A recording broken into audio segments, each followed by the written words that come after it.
میں معذرت کے ساتھ عرض کروں گا اگر کسی کے جذبات کو ٹھیس پہنچے، آپ شیخ عبد القادر جیلانی رحمۃ اللہ علیہ کو نہیں پکار سکتے، محمد رسول اللہ کو نہیں پکار سکتے۔ اور واقعہ یہ ہے کہ محمد رسول اللہ کو تو پکارا بھی نہیں جاتا، پکارتے لوگ ہیں زیادہ حضرت علی کو، یا علی مدد۔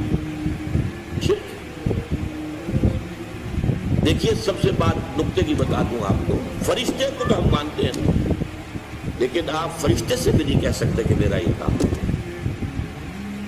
فرشتے کے وجود پہ تو کوئی شک نہیں ہے، یا جبرائیل میرا یہ کام قطعاً نہیں، غلط۔ پھر لا تدعو مع اللہ احدا، اللہ کے سوا پکارنا کسی کو نہیں، دعا کسی سے نہیں ہے، استغاثہ کسی کا نہیں ہے، استعانت کسی سے نہیں ہے، استمداد کسی سے نہیں ہے، استنصار کسی سے نہیں ہے، سوائے اللہ۔